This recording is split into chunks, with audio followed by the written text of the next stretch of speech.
Peace, peace, peace. Welcome back to my YouTube channel. For those of you who don't know, it's your boy Vic Sling Hope, not dope or cope. I got another video for y'all. This video I'm going to be talking about false notions of masculinity. And by false notions of masculinity, I mean that oftentimes we come from, as men, especially in the black community, we come from toxic environments. Excuse me.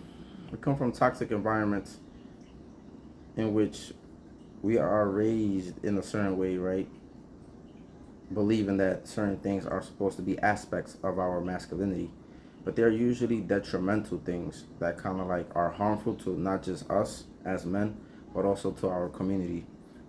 So I'm gonna get started and talk about some of these things. I also did this, and I have a men's club on Clubhouse, by the way. If you're interested in joining, I'm gonna put the link on the bottom of this video, so y'all could join the club, because we meet once a week on Wednesdays at 8 p.m. and we have conversations regarding like masculinity and other things. It's relatively new.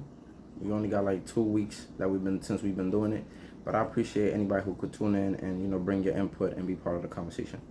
So anyway, let's get into the video. The first thing that was brought up was aggressiveness, right? And aggressiveness, and aggressiveness is somewhat kind of like a male trait, right? In the sense that there's healthy aggression, right? Sometimes when you need to defend yourself, when you need to defend your family, and do certain things or defend your position. In some cases, aggression is cool, right? Because aggression is kind of like confront, getting ready to confront. Also like to kind of be ready to attack. So sometimes as a man, you have to do that, being that you a lot of times are going to be the protector of yourself and your family, right? So aggression to a certain extent is necessary as a male trait.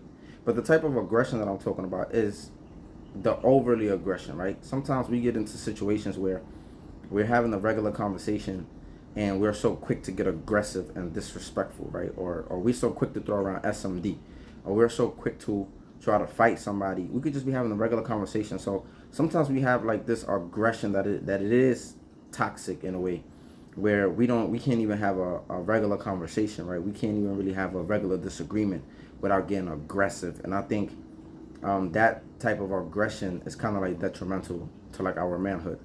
And a lot of people think it's okay. Like a lot of people say, that's what I'm a man. That's what I'm supposed to do, and not necessarily. You can get your point across without being aggressive or without trying to intimidate somebody like you about to pop on them, right? So that was the first point. The second thing is to be in control. And to be in control is also connected to the next one, which is entitlement.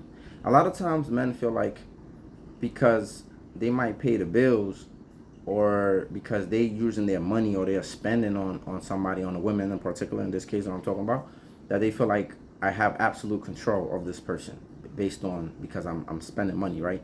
Which connects to entitlement, because sometimes our brothers feel like they are entitled the moment they spend. Like you got guys who go to the club and they'll buy a woman a drink and they feel like they are entitled to her conversation. Like he's entitled to keep her there with him, right? Or he's entitled to take her home, or he's entitled to like not let her, dance with her all night. Like even to take it to another extent, right? A lot of times when dudes approach women in the streets, cold turkey or wherever, like they feel like they're entitled to this woman talking to them, right? That's why a lot of times they can't handle rejection, which is another thing, right? They get upset. They be in their feelings, right? And they exhibit aggression, right? And a lot of our sisters have kind of like felt the brunt of this, right? Because it's like you see a lot of men doing that, right? You see a lot of men disrespecting women because they get curved. And you see a lot of their friends not saying nothing. We're not correcting their behavior. And it goes back to that entitlement, right? That feeling of like, even when a sister tells you, oh, I'm not interested, they be like, why you have to say it with an attitude? Bro, you approached her. See, it's that feeling of entitlement, and that's toxic, right? For our communities and the environment. So that's another notion, right? Another thing is, it's kind of like Stoic. Stoic meaning that like, the ability to cope with pain without talking about it, or like that we just need to do it by ourselves, right? Almost kind of like not being emotional and not talking about your emotions, right? Just dealing with your pain and your emotions on your own. And in some ways this is toxic because a lot of men are leading in the suicide rates, right? And it's a reason for that, right? It's a reason, and then a lot of it is because there's a lot of pressure on men to kind of like provide. There's a lot of pressure on men that they don't really talk about, that they don't really confide in people. And it gets a little tricky because a lot of times, some women might try to say, oh, talk to me, you can count on me, you can lean on me. And a lot of times when you confide in these women, the moment y'all get into an argument, they turn around and use it against you.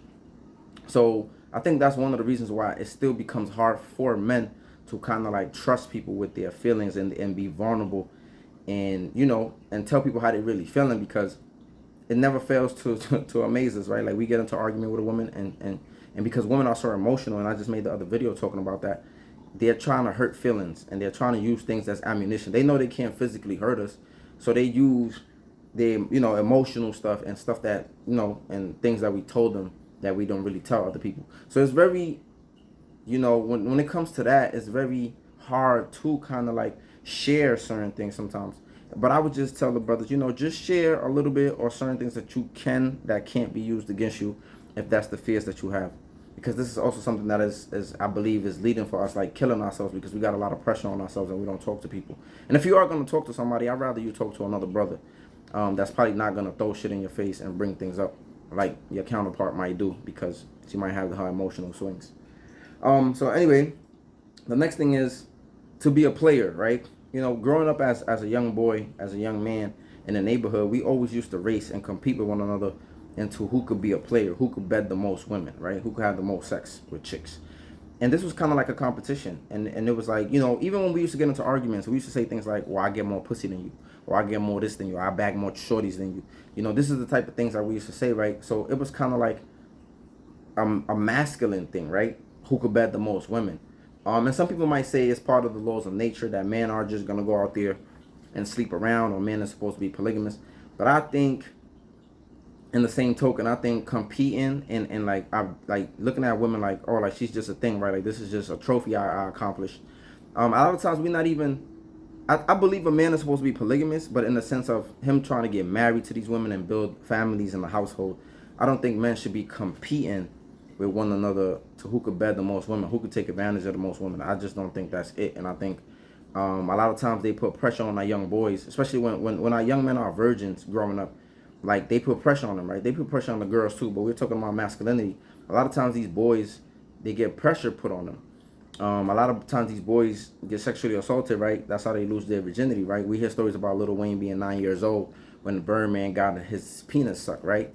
Or when Lil Boosie's son, got his first, oral sex by an older woman, right? So we hear about a lot of these things that are going on when it comes to like manhood and young boys, and the peer pressure of people pressuring them to kind of like have sex, or otherwise you're not cool, or you're not part of the crew, or yeah, y'all get it. Excuse me. Yeah, so that's something that's also like false notions of masculinity, to think that, you just gotta have bed the most women, you gotta have a high body count, right? That's also an issue, I believe.